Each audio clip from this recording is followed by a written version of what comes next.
Welcome to Book Talk. I'm really happy to welcome our guest today, Mr. Utpal Kumar, the author of a wonderful new book. It's called Bharat Rising, Dharma, Democracy and Diplomacy. Welcome, Utpalji. Thank you. Thank you for inviting me, sir. It's a pleasure being here. Thank you for joining us at short notice. I must tell our viewers that I had the privilege of reading this book when it was a manuscript, and I was so excited that I was urging Utpalji to publish it at the soonest, but I'm glad he took his time, and it's come out really well. In fact, the book, in my view, has at least two extraordinary qualities. Thank you. There's the book, and you can show us the back also, if you don't mind. And you can see on the back cover endorsements from some of the leading intellectuals, thinkers, writers in India. And if you go to India today, you'll find this book in all the bookstores. It's at the airports. It's a #1 best-selling book. It's on the charts. And this is exactly what I had a hunch when I read the book, because what distinguishes it from many other books, similar books, which in a sense are mapping the Second Republic or the New Republic, is that it is very crisply, lucidly, and succinctly written.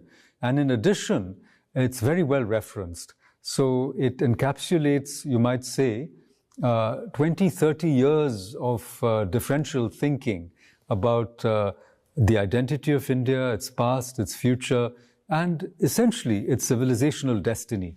So thank you for joining us once again, Utpalji. I want to start by asking you, how do you feel now that your book is actually out and it's doing so well? I'm much relieved, actually. And it's my first book, so it's like a first baby. So you're not sure how it's going to go, turn out to. But I'm thankful to God. I'm thankful to everyone, all my readers. Thankful to you, and you're one of the first person to read the manuscript. That has come out well, and readers are really liking it. So yeah, I'm much relieved as a. Great, great, wonderful. Please tell us, how you conceived of this book. What was the writing process like? How long did you take? And did you have a strategy in mind to begin with, or did the book evolve? I should be very honest, being a journalist, I always wanted to write a book. So from the age of, I think, 23, 24, I thought I should be writing a book. Today, when I look back, I realize that I was not ready. And you want to do something, but, you are not prepared for that. So all these years, my first book, I can say that research was, last 20 years research is there. But focus work, I started, I think, around 2 years back, when I thought that there is a difference between perception and reality. Perception and reality about the new India, Naya Bharat, which we are seeing, Republic 2.0, as you called it. And the difference was so glaring that, for one person, for one section of intelligence, in this country appeared to be like sliding into authoritarianism, where minorities are being targeted and attacked, where where liberalism is shrinking by the day. While for the other person, the people who actually live in this country, who meet people, who go through across the country, for them it's actually a country where where a lot of positivity is there, a lot of optimism is there. Currently, India is among the one of the most optimist countries in the world. One of the research surveys says. So these two perception or narratives were completely glaring, and that forced me to look into that. And this book is largely about that. It's about New India and how the new Indians, the new young Indians are now not apologetic about their civilizational past, their cultural past. In fact, they are very proud of that. And in fact, I found it as recently as last week when I was in Banaras and BSU for related to with the book only.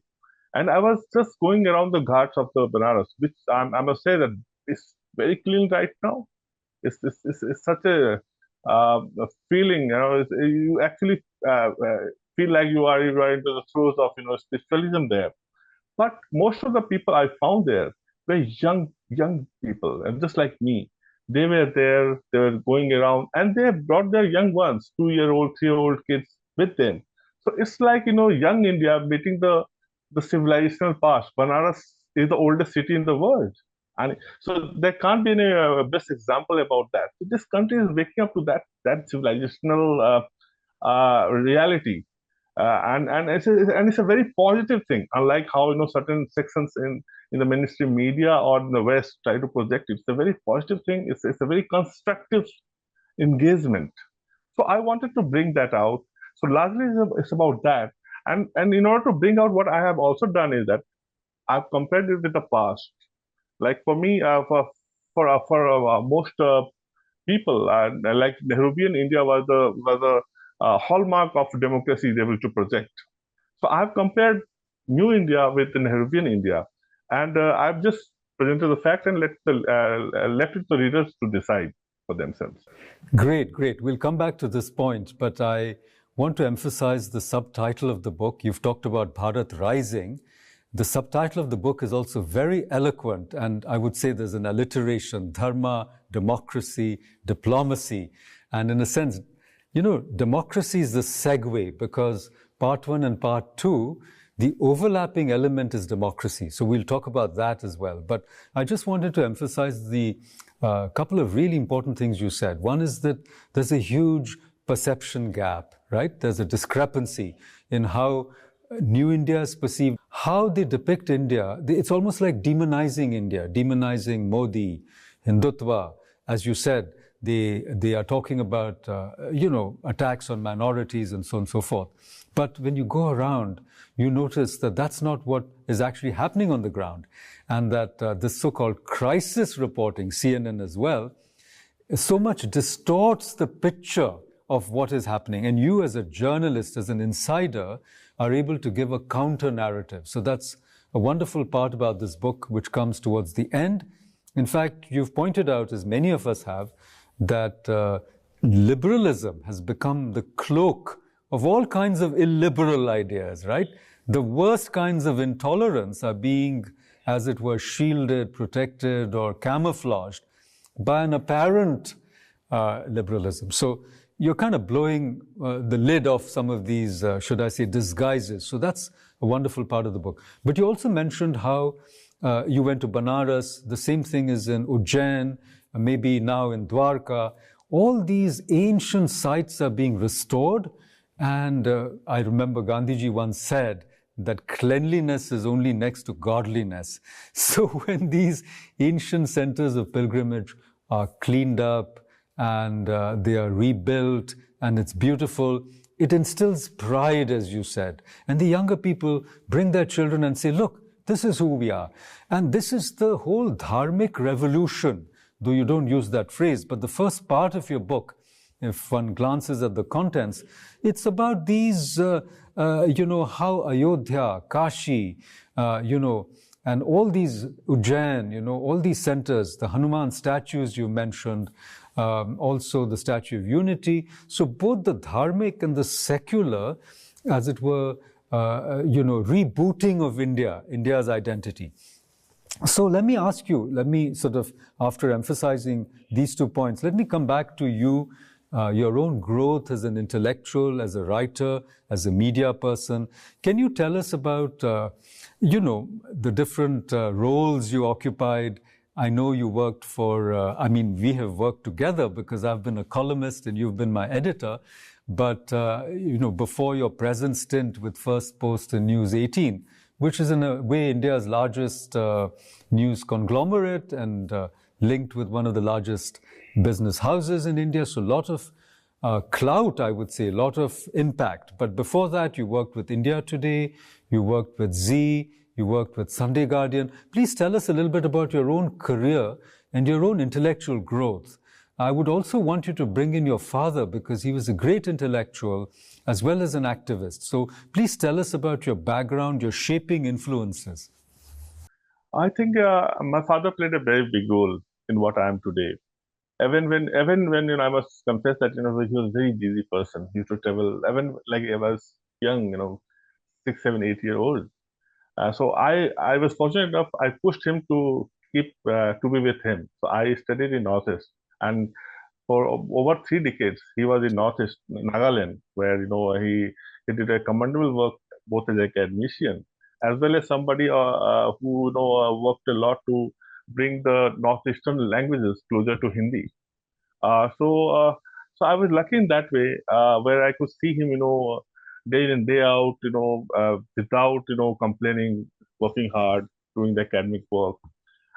So my initial training started by just looking at him, observing him. Also, what happened when I went with him to Nagaland, it also opened my eyes to a different part of the world. And I still remember, had I not gone there, maybe I wouldn't have realized some of the problems which we face there, for instance, which I've also mentioned in the book, like Northeastern problem. I could see, like, those were our own people, and some of the tradition. When I follow them, I tried to inquire about them.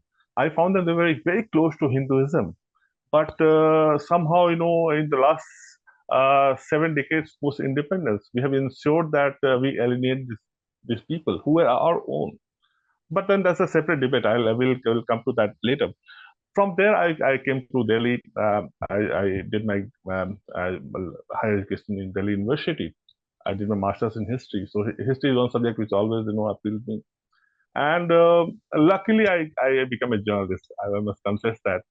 Uh, Pioneer. I started my career with Pioneer. So I just I was writing a couple of articles there, and Chandan Mitra used to be the editor then, a brilliant editor. And then through him, I started writing and became a journalist. And from there, my career accidentally started. And uh, here I am 2 decades later. I'm still a journalist.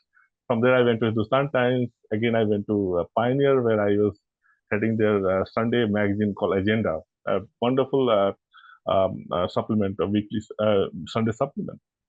And then I went to India Today, where we kind of worked together. And you were kind enough to write columns for us. And then Sunday Garden, I went. And then right now I'm the opinion editor of News 18 and First Post. So yeah, this is the journey. But I believe that this book wouldn't have possible without the influence of my father. He introduced me to books. That's why you can see I still love books. You can see in my background I keep books. That's something I love. I love the smell of books. So maybe that's how the idea of maybe writing book also came. That's great. That's why I think you're a very appropriate first guest in Book Talk. You love books, you're surrounded by books, you grew up with books, your dad was a great writer. And I must tell you, since I knew him also, he would be very proud of you today. And you know how much you learned from him, how you've acknowledged him. Your book also has references to the Northeast, as you said, where he played a pioneering role. He was the principal in a college. And, speaking, I want to come back to media in a moment, but speaking of the, Nehruvian arrogance, intolerance, close-mindedness which you've exposed, I know that, when your father became the chairman of the Indian Council of Social Science Research, which is the apex body, of government funding in social sciences, all these so-called celebrated intellectuals, they were so rude, they were so mean. And I myself had to write 1 or 2 columns there to say that, listen, the world is changing. Wake up and smell the coffee, as it were. So can you tie that up with your, this whole change, this gradual shift, the narrative shift, because there was a clash of narratives, as you know, and the other side was so dominant that many of us have faced this kind of blacklisting, this sort of silencing, the cancel culture, one way or another. But now the pendulum has swung, so to speak, to the other side. And you've been an insider in India's media.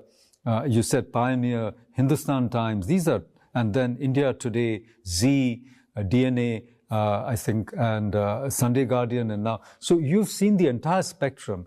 Now, because you talk about it a little bit in your book as well, can you tell us a little bit about the mediascape in India and how it has changed, and in a sense is a part of the new republic or India 2.0? I must confess that unlike what is being said, media today is more freer. There is more diversity in the articles in the you open the opinion pages, you see different people writing different things. So that's a kind of a very truly Indic phenomena where there is diversity, there is dialogue happening, and that dialogue is happening. I will not say that we are completely it's a flawless democracy right now, but we have definitely improved for what we were at a time when uh, cancel culture was so dominant. Though we will not talk about, no one will complain at that time because it was so closely, this doors were closed to certain ideological ideologies. But right now, it's open to all of them, and so that way, I say that it's very open, it's very vibrant. Uh, but there's something more different about that. Right now, well, even if that were not the case, things have changed. And what has changed the thing is social media. Social media, whatever we may say, we demonize it for the shrill language, for so much of streaming and whatever it is. It has democratized, it has given voice to everyone. So even if we media people, we behave like Lieutenant Delhi and we stop the voices of Bharat coming, we can't do that. These people have control and over through the mobile, and they will just come across and look how social media is controlling. It's actually, and I'll tell from my own personal experience. After writing the book, I reached out to. I've been promoting the book. I believe that it's important to write books, but it's also important to talk about your book. It's equally important in today's world. And I have realized that more than just book reviews in a newspaper, when I talk to right people in the social media, YouTubers and all the things, there is more resonance today. So this is a changed world. This world, this is more democratic world, and that's why I'm very optimistic about this phenomenon. Unlike many people who will call it, internet, and they will try to demean because today they find themselves not controlling the doors of opinions. So I believe that things have changed. Newsroom is more democratic today, but more so there is social media, which has forced newsroom to be more democratic. Great, great. This is such an important point. I think that maybe in your next book you can talk more about this, that how mainstream media has been upended by social media. And actually this is democratic because anybody can be a citizen journalist, as it were, a citizen reporter, and you can put your opinions out and you're not at the mercy, of these, as it were, these big conglomerates or, capitalist concentrations of influence and wealth. And that brings us to the crux of the book, which is democracy, and I think that you've, though you don't quite define it like that, the crux of Indian democracy is sort of pluralism, ekam sat vipra bahudha vadanti, as the Rig Veda itself says. And ironically, the very people who are saying democracy is in danger were the ones who were trying to silence this diversity, this bahuda, this diversity. So this is the paradox of Indian democracy. But I think for me, one of the great things about this book is, how deeply democratic it is, how deeply invested in this both civilizational and then political and state and you might say legal pluralism in India, in a way which is what you have chapters here which distinguish us from both China and Pakistan in our own neighborhood, right? So, I want you to link both Dharma and diplomacy to democracy, because that is the overlapping part of your book. It's a very interesting question, sir. I believe that democracy, we can't really, Indian democracy per se, we can't explain through explaining Dharma. That's the one problem I had with the idea, so-called idea of India, the proponents, led by Sunil Kilani and others. They make us believe that the India is a creation of constitution, India is a creation of independence, Pope and Gandhi, Nehru. That's it. And they just don't want to look beyond that or before that. And that's where the correct picture is never there. We get a picture, but it's really like a you are just shown the trailer of a film and said you judge how the film is. And the problem is that if you see what happens with the two land masses, we got separated from India, which later became Pakistan and Bangladesh. The same people, same culture. Today, there is no democracy there in a way where minorities are not safe. In Pakistan, hardly 2% of minorities survive today. Same is the case with Bangladesh. If one of the scholars, Bangladeshi scholars, is to believe, Hindus have 30 years in Bangladesh. That's it. And another report said that had Sheikh Hasina not come to power, maybe that would have been the end of that. So that is the situation where the existence of a minority is linked to one person, or maybe 3 decades. And look at India. So what explains that? It's more than just constitution. It is dharma. And that's where the idea of Bharat is important. That's why I kept the name Bharat, Bharat Rising. I have nothing against the term India. I've always said that point that we should own up. The Make in India is something. We have made a global brand out of it. So let's keep it. Let's not junk it. But when I talk about Bharat, it instantly connects me with my civilizational roots. It instantly gives me the larger picture that why are we liberal? We are liberal because we have been like that for millennia. We have always been like that. Jews came to this country, and this is the only country which provided them refuse, which provided them dignity, never asked them to change their religion, never persecuted them. Persians came, and so many people came, and they all lived side by side, and no one had the problem. Why? Because Dalai people Lama. here. The Dalai Yeah, Lama more Dalai Lama recently. is still there. So this land has been liberal and democratic and secular, in a very non-Christian term, I'm saying. It's secular precisely because it has been so for last 10,000 years. So I'll just stop you there for a moment, because I think you've hit on a very important point. I think it's the central point of the book, which is that though for decades, even Nehru talked about Bharat and India, you see the difference is that they believed that Indian democracy was underwritten by India. That is the modern, the constitutional, the post-British import. You might call it the Western import. The democracy was not homegrown, it was imported. In your book, you make the very important point, which has also been made by others, but you, in a sense, illustrate it and emphasize it in a very persuasive way, that what underwrites democracy, what is the bedrock of Indian democracy, is not merely the constitution, which is only 74 or 75 years old, it is dharma. So Indian democracy has its roots in dharma.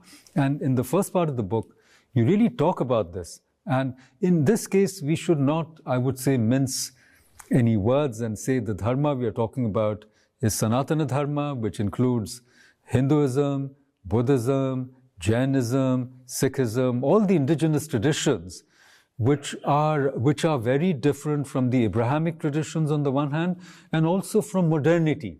Because modernity, including modern secularism, which was born out of a religious ethos crumbling in the West after the Enlightenment, all of them also tend to be monothetic, if not monotheistic. They are not inherently plural. But you show in your book, by going to the Northeast, by talking about different parts of India, by going back to the past, and by looking at all these civilizational elements, that the democracy of India is undergird, and the pillars are much deeper than just this idea of India. So Bharat here in your book actually emphasizes that deeper civilizational identity. So, I also, when I talk to people, I keep telling them that, look, India is not just 75 years old. That is the state of India that you see. But the civilizational entity is really so old. So now, Utpalji, you can of course come back to this topic, which is really important. What made you, emphasize on diplomacy? Because to me, one of the important things about your book is other people don't talk about diplomacy as much as you do. They talk about economics, like, the Mantri and Madhusudan book, which you mentioned, and which I also have written a thing about. So, but you're the only one who has talked, I think, at such length about diplomacy. Why is that so important? Also, partly it's because, sir, I thought that one, diplomacy, we have actually, we have changed the very nature of it today. If you see Indian diplomacy, I think today it's about India first. We are unapologetically India first. We have put that mantra there, which uh, till few decades back was ideology first. And that's where I have a problem with European foreign policy, for instance. That and here is a prime minister who will refuse to have a seat in UNSC because his ideology didn't permit. It was not his personal seat; it was a seat for the nation. But he refuses and says that please give it to China. That itself, because you put ideology above the nation first thing. And this has been the India's problem with India diplomacy for a long, long time. Though I must say that here it would be wrong not to mention P.V. Narasimha Rao and Atal Bihari Vajpayee. Narasimha Rao actually was the first one to actually nudge this uh, ideology first foreign policy towards nation first. But what happened after 2014? 2014, if you see Narendra Modi government, and I'll give one example about Pakistan, for example. Modi government started in a similar fashion like previous governments. They invited Nawaz Sharif also to the swearing-in ceremony, tried to do everything possible to please the generals and the politicians there. But once Modi realized that this is not working, he said, enough is enough. I'm not going that far. Unlike Vajpayee, unlike Manmohan Singh, Vajpayee was one of the best, I believe, one of the best prime ministers we have. But his one great failing was that he kept on, I think he was optimist beyond, I think, par excellence. He kept on knocking the same door, hoping to expect some different result.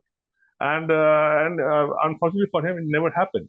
Kargil led him, Lahore led him to Kargil, and Kargil led him to Agra. And then he didn't learn. Same thing happened with Manmohan Singh. In fact, I was talking to one of the diplomats while I was writing the book. Someone I really, admire his this thing, and he told me something very interesting. He said, "Utpal, we should be thankful to God and Pervez Musharraf that we have Kashmir today, because otherwise Manmohan Singh had given Kashmir on platter to Pakistan with all the demilitarization plan and everything. It just happened that Musharraf, due to internal politics, didn't accept it. Just imagine had we accepted that, what would have happened with no military Indian army in Kashmir? Who would have filled in for that? So this is the problem. This is a problem when you don't get into India first, this thing. And so I believe that Indian diplomacy had done that. And also, Indian diplomacy, I believe that Indian diplomacy is also needed to take that larger, Vishwaguru role. Even if that's a very that's decades away from here, but the global perception is very important, and that's where I think this government has done a decent job despite challenges, and challenges will remain. Sir, I'm very honest about this. West, for instance, I believe, it's my humble belief, that West cannot be India's ally. That at best can be friend, if not frenemies, because we don't have very commonalities beyond the maybe for US is China, but there are not very similarities. Same with China. There are some people, I I always believe that no, in the Delhi University while studying, I saw the we don't have China experts. We have China lovers who do teach us about China. So we also don't know China, and one of the mistakes we've always made about China is that by comparing today's China with civilizational China, and that's where we have never understood why China behaves the way it behaves with us today. Today China is not pre 1949 China. Today China is hungry for land. It's ideologically it's a communist China. Earlier China was civilization China just like India. So that at that time what happened that our relation with China was of a guru and shishya, and that they have said they have to send their people to learn Sanskrit, come here, see things, and try to apply it there. In fact, I'll give one example, which my father would often tell me, was that ancient China would fight battles for teachers, Sanskrit teachers. And it had happened. It had happened like they have to send their armies in Khotan, Central Asia, Xinjiang and Khotan region, asking for Sanskrit teachers. And that country will say, no, we won't give this Sanskrit teacher. That was the era. That was a different era. and they will fight for that. Today, China is fighting for land. And example is there. They are sitting at the LSE right now. And I think India is doing a great job by stopping them there. Yeah. No, this is very important. You've made two very important things. How China has shifted from being a civilizational state to, in a sense, being a new imperialist state, hungry for land, power, resources, and not just on our borders, in Africa, in South America. And in a sense, the West has woken up to, it has had this awakening after the old, I think, bamboo curtain was thrown down by Kissinger and Nixon. Now they realized after COVID that, China is not all that reliable. We won't go into how the virus was produced, et cetera, et cetera. But I think the West has also woken up to the challenge of China. Now, you make another very important point, which, in a sense, our own External Affairs Minister made, which is that India is non-West, but it's not anti-West. So I tell my friends in that sense, many people who are in the diaspora, Indian diaspora, they want closer ties with the West. And that's very good. There's nothing wrong with that. But in a sense, for India to be part of the West is not, as you said, possible. Not only because of the cultural and civilizational history, but also because we are too large. You can't put an elephant in a burlap bag, right? India is the most populous country in the world. It's a rising economy. It's going to be number 3 very soon. It's already number 3 in PPP terms. So it will have to, as it were, chart its own course. It cannot be a part of any other. But yet, you went back to the Nehruvian era and how we had the opportunity, India had the opportunity to be a part of the United Nations Security Council that was given up. So, I mean, a lot of your book is actually about the colossal failures of Nehruvianism, Nehruvianism, the Himalayan blunders, as it was. So we're going to come back to that in a moment. But going back to Dr. Jaishankar's book, he's also got a very important book now called, I think it's called Why Bharat Matters. So I just wanted to make the point that you have also, in your book, put this in perspective, which is that, so to speak, rising India is not just about something internal to India. It's also about India's role in the world. It's India's responsibility in the world. Vasudhaiva Kutumbakam. We are all one family is our, in a sense, motto. But India, a larger footprint for India as a balancing power, as a swing power, whatever you want to call it, is for the moral good. It's not just for India's self-interest. It's for the larger good. So in a way, and this brings us back to how you began your book, that the book is not about India's isolationist empowerment. It's actually about, a network of interrelations between the West and India. We began with the media. So gradually the media perceptions in the West will also change. They won't see India's, you might say, new role with so much hostility, right? And this is actually a better partnership with the West is what India wants, without being subjugated, without once again being colonized, because globalism is a form of, economic and other forms of neo-colonialism, you might argue. So now let's come to one or two what I would call, hard-hitting parts of your book. One or two, you might even call them controversial parts. And then we will come to, in a sense, the elephant in the room. By that I mean Narendra Modi, That is to say, the book that maps the new India is somehow tied with his election in 2014. And we will come back to this topic because there's another election coming up, and I want to know your views. But before that, as I said, so this is a little bit of a teaser for our viewers. Let me come to some of the more I would say, hard-hitting parts of your book, and I appreciate your courage there. For example, you have this section, this chapter 5 of part 1. It's called Brahmins, Dalits, and the Curse of Worshippers. And it's very telling. You're saying atrocities on Brahmins, untouchables remain one of the best kept secrets. Now, we all know that the atrocities, there's a whole atrocity narrative, as you know, atrocity literature. And it's always about India's underclass, those who were at one time called untouchables, then now they're called Dalits. There's reservations, there are constitutional protections for them, right? And in the so-called break India or divide India narrative, you've always been shown that the Brahmins, who are in a sense supposed to be at the top of the social pyramid, are the great oppressors and the great killers of, or, terrible people. And you are saying something different. Now, why is that? Can you explain that to our readers? Yeah, I think it's one of your questions, sir. I believe my understanding is that Brahmins are just excused. Why are Brahmins being targeted? Have been targeted. I think there is a complete industry targeting Brahmins. I say, because Brahmins are seen as the one idea which actually protects Hinduism. Just like temples. Why were temples being targeted by Muslim invaders? So temples were not just a place of worship. Temples were something, an axis around which Hindu society revolved. You see, even for trading, for instance, they have to provide money to merchants on a very low interest, and this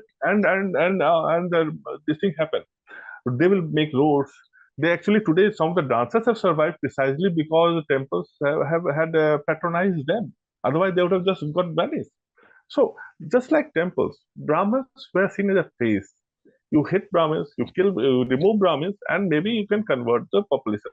And that's what one of the sociologists, I'm forgetting his name, I've quoted him. He said that till the time Brahmins are there in this country, you can't convert Hindus. So that's where the entire picturization came. Otherwise, tell me, they one country in the world, sir, where Brahmins uh, who who would spend years learning, but they live their life impoverished. They never fought for power. They will always remain behind their power as somebody showing direction. But that's a very difficult life.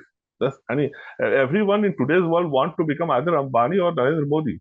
It's as simple as that. So that means in the Indian scene, Indian traditional phenomena, that is Kshatriya or Vaishya.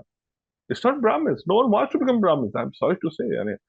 I'm the more larger this thing.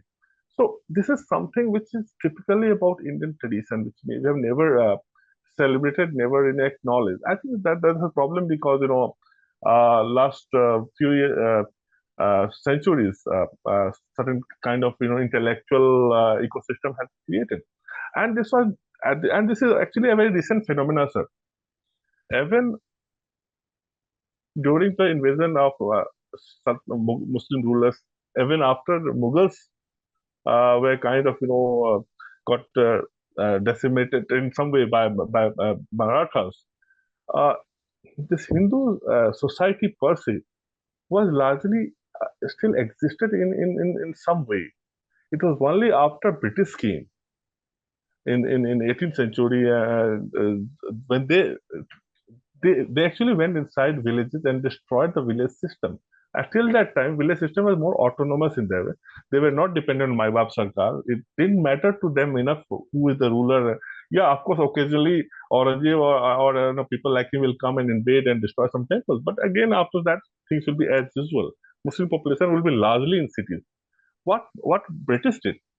British, in order to plunder this country, they went completely inside the villages, and you can see the difference. Bengal used to be the most prosperous provinces of this country historically, and within a decade, 1757 was the Battle of Palasi, and by the time Warren Hastings was the Governor General of the country, the 15 years, and there was already a famine, some of the worst famines in Bengal. Why? Because village system was destroyed. And I'm reaching there precisely for the reason, because if you read the book of The Beautiful Tree, and you will find that caste system was not that bad the way it was projected till that time. There were schools. Bengal had lakhs of. There's a term called lakh school in Bengal. Every village in Bengal had a school. It might not be like today's school, but there were schools. and it was better than the condition of school system at the time, British left in 1947. So I'm talking about 18th century, and this has been reported not by some Indian, it has been recorded by British administrators themselves, Monroe and some other people. Monroe. And Dharampal quotes him. Yes, correct. Dharpal in the beautiful tree, The Dharpal beautiful quotes. tree, correct. Yeah. So, and that school only not just Brahman or Kshatriya kids would study. Even students coming from the Dome family, which is untouchable, they would study. Even teachers came from the Dome communities. I'm giving the extreme examples. So it was very representative. Things started changing after in the 19th century, 18, 20, 30, when they realized. Before that, there was a different perception about British also. British used to see India with more positive light when they came. They were believed that India was a place from where the civilization came first of all. But later they realized that they can't do that to the people who they are ruling. It goes against the very idea. So they turned the entire narrative and projected and became the civilizational force. I mean, somebody they're here to bring civilization, and we are all these barbarians. As Macaulay's minute as a turning point. Yes, so 1835, Macaulay is become, and after that, we actually and he has been successful in making Indians, brown in our color, but absolutely, mannerism and everything, we are British, and that problem remained till independence. Like Nehru was in every way, and he also confessed, Englishman in every possible way except the color of his skin. Absolutely, absolutely. I mean, social stratification is almost a universal phenomenon in all societies. And in that sense, notions of equality and democracy are relatively new. And what you've shown in your book, in some ways, is the deep design of the various colonizers and breaking India forces. I myself have many times said that the Muslim invaders destroyed the Kshatriyas, and then the British destroyed the Brahmins by co-opting them. And of course, the Vaishyas, because they are dedicated to earning and preserving and, as it were, protecting wealth, they will align with whoever is in power. And the Shudras, or the serving class, they always remain a serving class. Though members of the serving class change from time to time, whoever rules the serving class, so this is almost a universal phenomenon. But I think the important point in your book is that the destruction of the traditional Indian way of life, which even Marx talked about, was the precondition for complete colonization. And colonization was a device to exploit and extract, as you have said in the book and as historians have pointed out.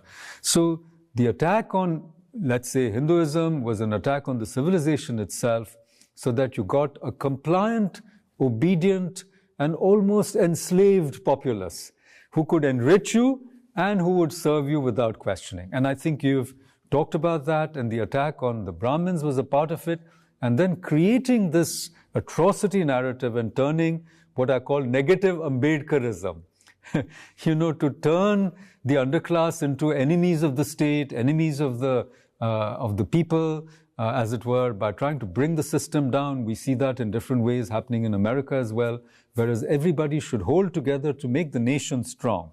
I know your views are a little different from the normal right-wing, so to speak, views. And that's where I bring in the UCC debate. So I believe, I'm a foremost believer of the fact that there needs to be a one set of rules for every citizen of this country. But still, I have my own doubt on how, what should be the color of that thing? How will it smell out? Till the time I don't see the exact the way it's UCC details come out.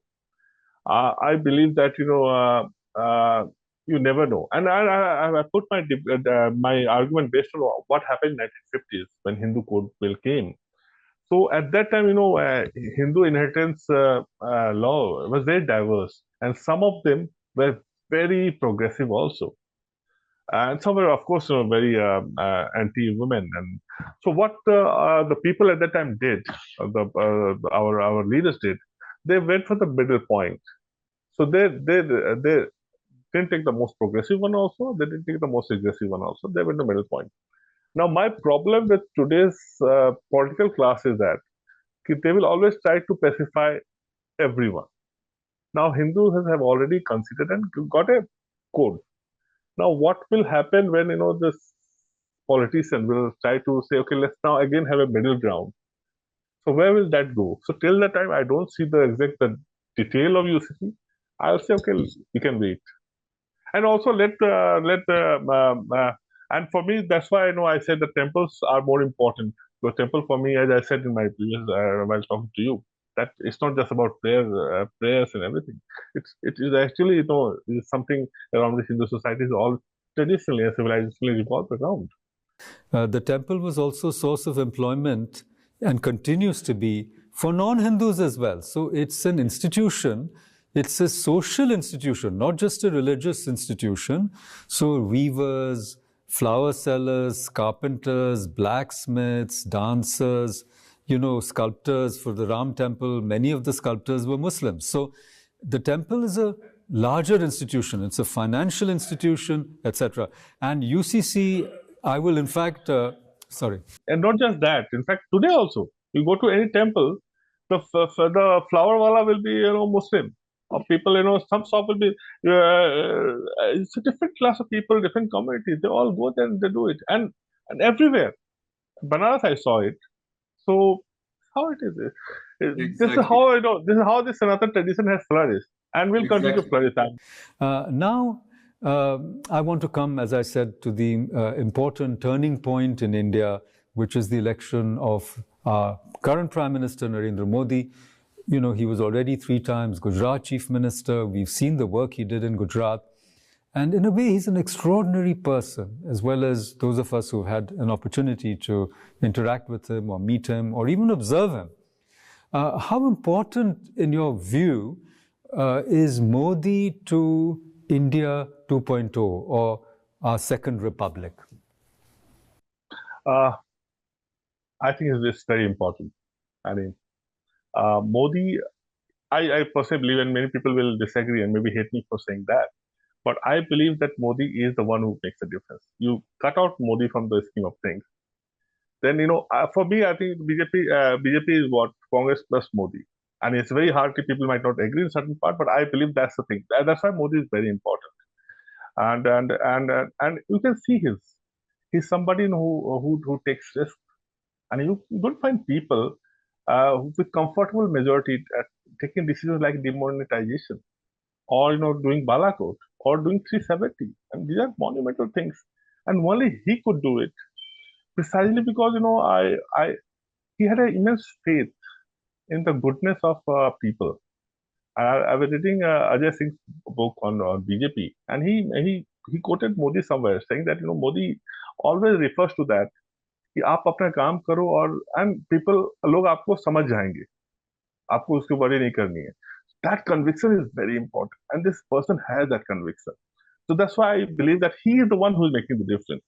But just to give him credit won't be enough. I think change is also happening from the beneath. And this is where from the top Modi is there. From beneath, this India is waking up. This is a different India. This India was waiting for someone like Modi. You made in 2014. Why Modi got majority up? This is the first government of 3 decades. Because people were not getting somebody, or they were not leaders who were resonating the kind of wishes of the people, what people wanted to hear, what people wanted to be done.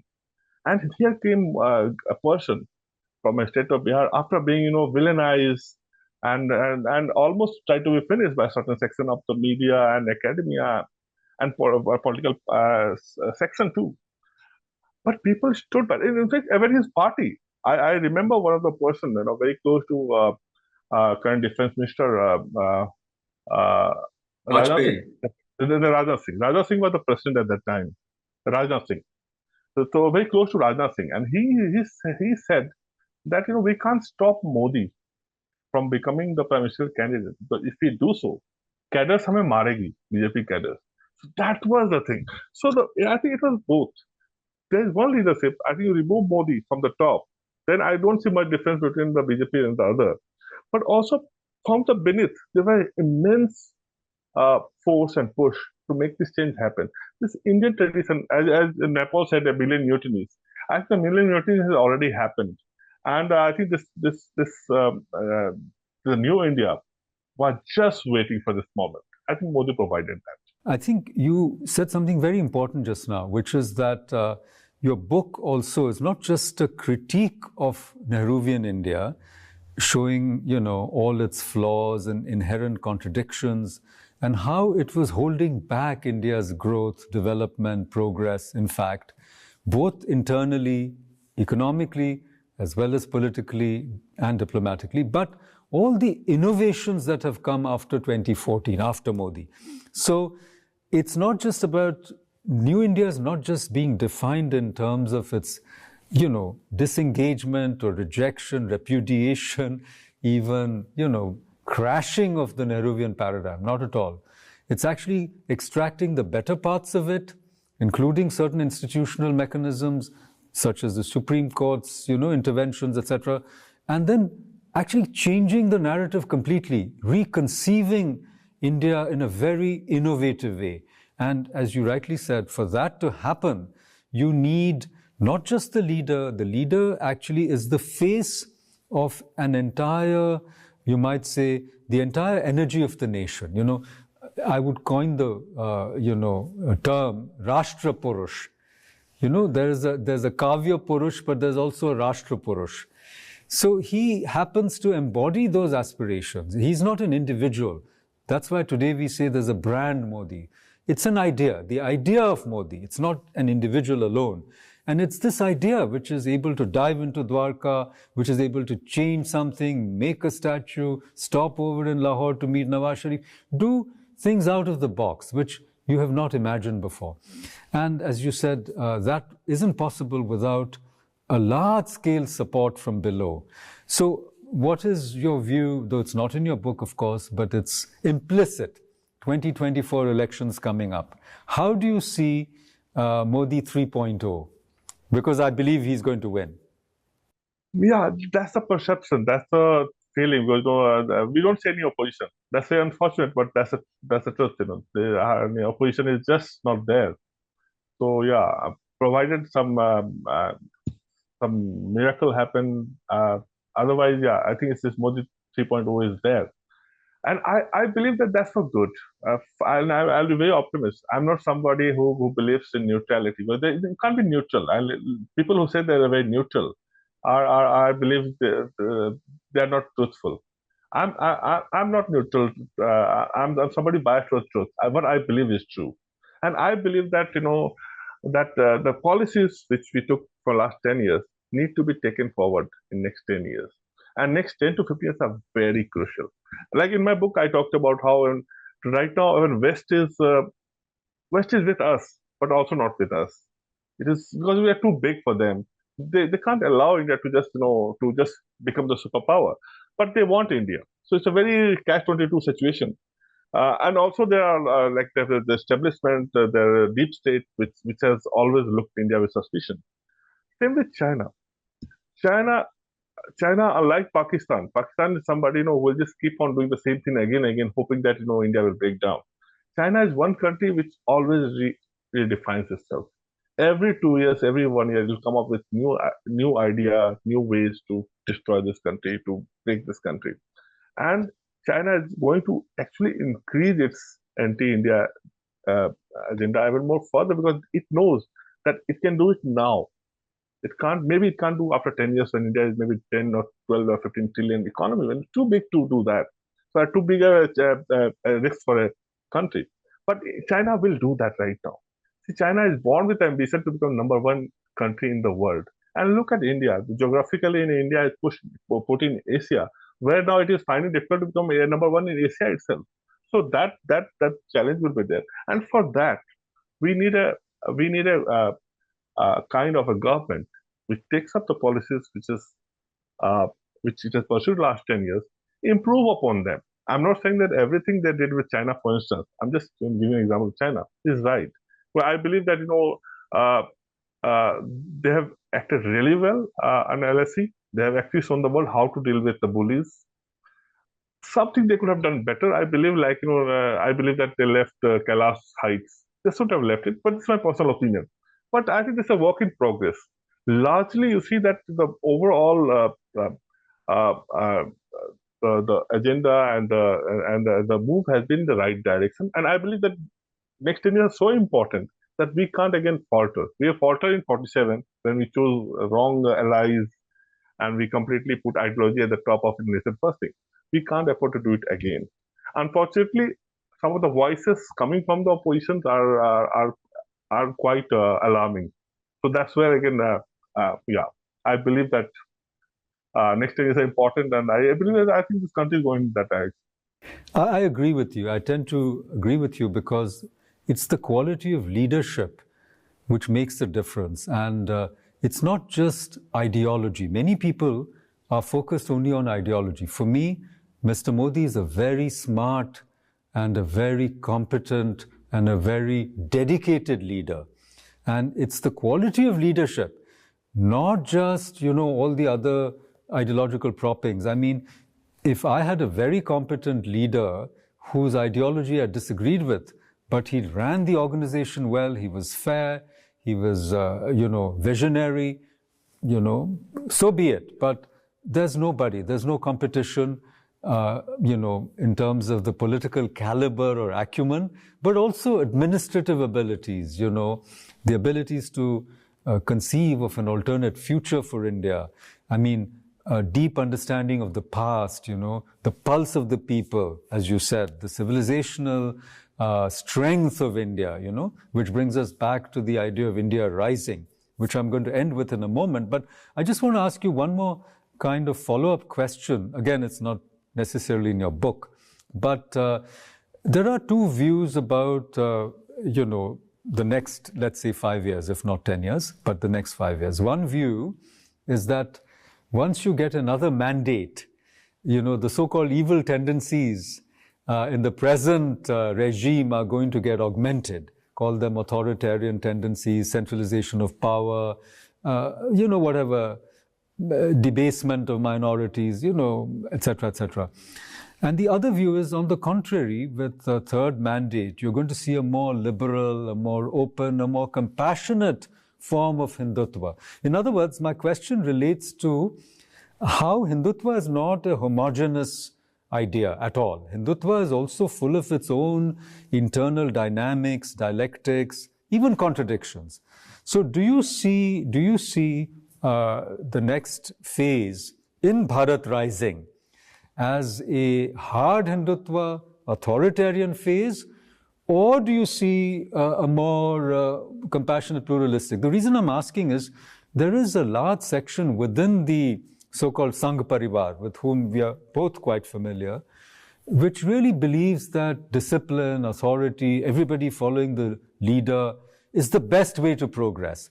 And in a way, there is a smaller section, which is, you might even call them more Western, I don't care. But that the best ideas are those which emerge out of competition, out of chintan, out of, not by hammering down that I'm saying this, so this is true.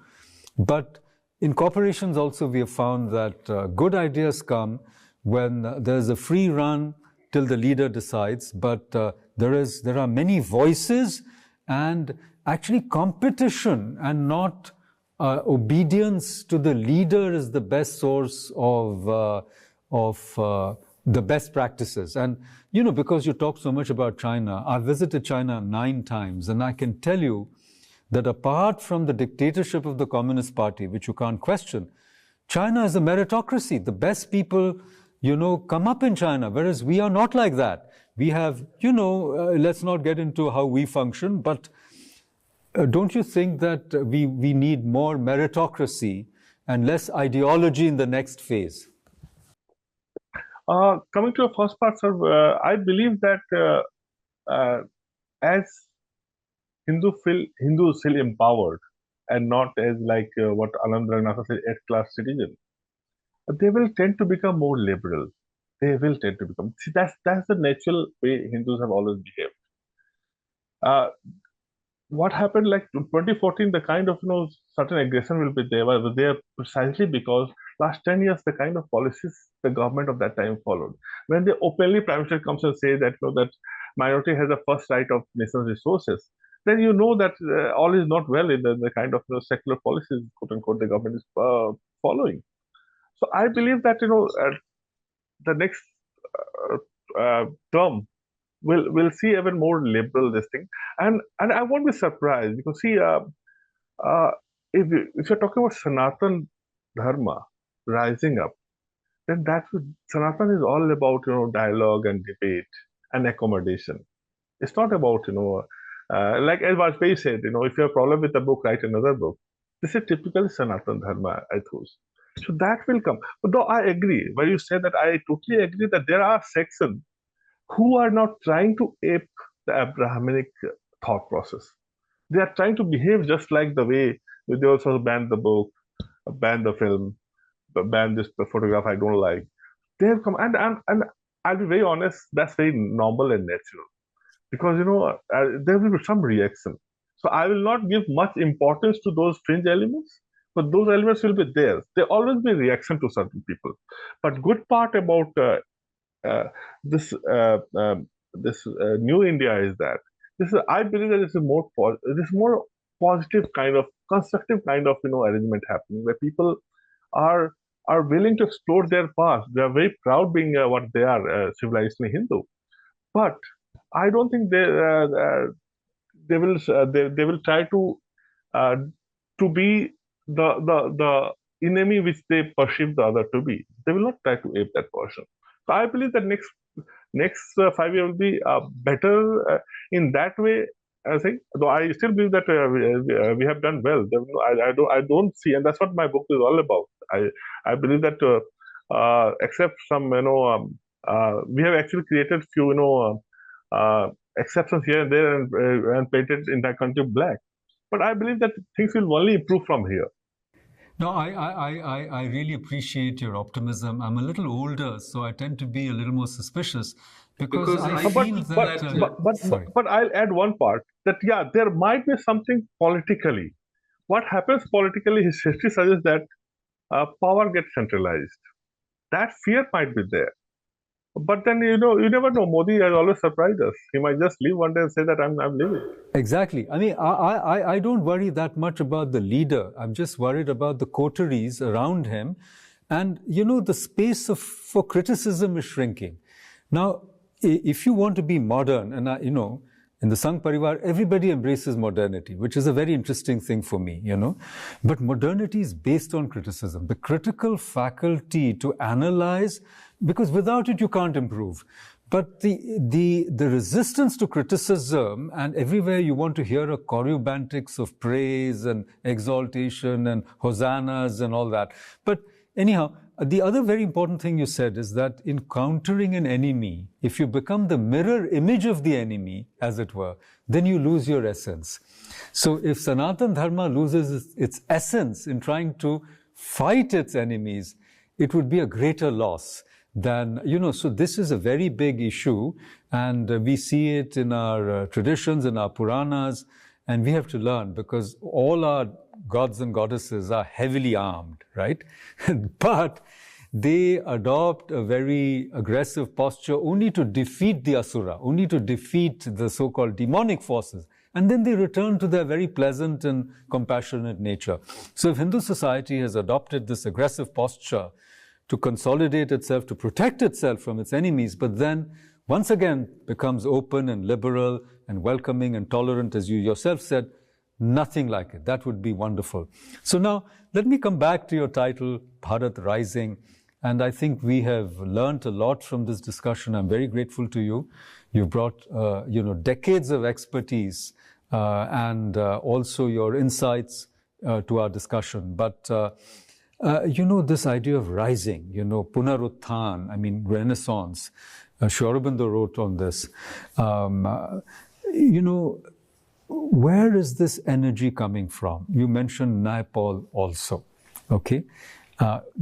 He said 1 million mutinies, for example.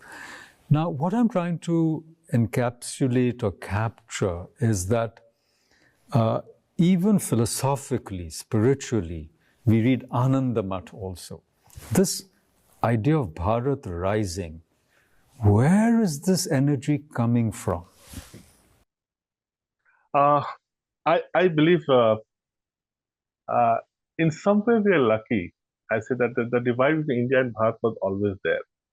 So what happens when India, and I'm just using the terms just for the argument, when India was completely, in awe of Western ideas, Bharat continued to remain Bharat, neglected, uh, downtrodden, poor. It remained. Today, that Bharat is coming back. It somehow managed to hold on to its core values, and that Bharat is today coming and reclaiming the larger space. I see it that way. So, in some way, what was kind of seen as I mean, a part of India being left out. In that way, I think it's a blessing in disguise that part of the India is was also managed to save its essential civilizational soul, and that soul is today try to enrich the entire country. I think, Utpalji, you've touched on a very important topic which needs deeper reflection. But Sri Aurobindo said that every nation is a soul, has a soul, right? And he also said something very interesting, that unless you go through a period of suffering, even slavery, poverty, or colonization, you can't learn who you are. You see, you're not challenged. It's like a stress test. And India has survived that stress test. I mean, almost 1,000 years, 800 years, the worst forms of privation and suffering and almost obliteration. And so this rising, in my view, again, from a larger evolutionary point of view, has to do with the fact that what India stands for is of vital importance to the whole of humanity, So the idea of Vishwaguru is not to dominate anybody or to go and start teaching. We have to practice these values of what we stand for. I'm sitting here in America, and I always feel that America stands for liberty, for example. Raja Rao wrote a book called The Meaning of India, where it was a very interesting contrast to Sunil Khilnani's book. Both books came out in the same year. To me, Raja Rao said the meaning of India is non-dualism, for example. It's a very profound concept. So when India rises, it's to say that you and I are not separate, We're all interconnected in a deep sense. Similarly, America stands for liberty, for the possibilities of human excellence when freedom is given. So I'm saying all great nations stand for good things. Even China has very good qualities, of cooperation, of solidarity, of the collective rather than the individual. So I think in the new world, we would like the great qualities of all nations to come out. And India's rise, Bharat Rising, is not something, to dominate others. Gandhiji said that. India rises not for itself. Sri Aurobindo also said that. And I think somewhere your book has that message as well, that the rise of India is not at the expense of others. It's not meant to exploit or dominate others necessarily, but by expanding and expressing itself, its deepest essences, it's to actually uplift millions and millions of people, first of all, out of poverty, out of social and other forms of subjugation, oppression, to have a more equal and level playing field. The end of Lutyens' Delhi is precisely that. It's the end of that, small cabal of people who controlled all the resources. And I think in the new narrative, your book is going to play an important role. It's already doing very well. And I'm very happy that it's a bestseller already. I hope that there'll be many more books in my next program with you, which I hope will be soon. I want you to start talking about the ideas that are interesting and exciting to you now, maybe your next book. Let me always be among the first to try to encourage you to embark on your next book. With those words, thank you so much. Now, before we actually close, Utpalji, please read an excerpt from your book. I want the readers to, and the audience here to get a flavor of the book. So, you must have done so many programs already, launches and so forth. Read us a favorite part of your book, please. Okay, I'll start with chapter 4, Code, Commandments and Natural Law. Hindus shouldn't be obsessed with UCC, instead seek liberation of temples. So I start with, I like that part, so I just read, though it might not be exactly talking about UCC. Uniformity isn't an Indic notion. So why paint the entire world in just one color, saffron, green, or red? In the Bharatiya scheme of things, saffron is as sacred as green is, though in today's day and age, green seems to have become overwhelmingly appropriated by followers of one Abrahamic religion. If the world looks beautiful in different colors, why should the idea of one religion, one tradition, and one way of life be thrust upon it? Diversity is at its peak when nature is allowed to run its course. Uniformity signifies human interference. The first big human intervention in uniformity took place around 9000 BC, when the agricultural revolution was believed to have taken place. The world, which was till then far more diverse, began seeing a uniformization of ecosystems, with wheat and rice dominating the landscape. The jury is still out whether the agricultural revolution was a boon or history's biggest fraud, as Yuval Noah Harari argues in *Sapiens: A Brief History of Humankind*. No doubt, the foundation of human civilization as we know it today is based primarily on the successes of agricultural revolution. But then, Harari too has a point when he says that it left farmers with lives generally more difficult and less satisfying than those of foragers. Uh, so basically, I took this point, sir, to say that that why India is has to preserve, has to be and the reason why it has survived. It is only um, uh, uh, civilization, bronze civilization, which still exists. All others have been confined to either museums or textbooks. So, because of this diversity, because of this, differences, which also creates problems sometimes. I'm very glad you read this excerpt because, as in nature, in culture, a monoculture means death. Yeah. You need cultural diversity, not just biodiversity, for species to survive, So it's a very important point. And Sri Aurobindo says, actually, we look for unity, not uniformity. And I tell my friends in the Sangh Parivar, go for unity, don't go for uniformity. Thank you so much. It was a fantastic, very power-packed conversation.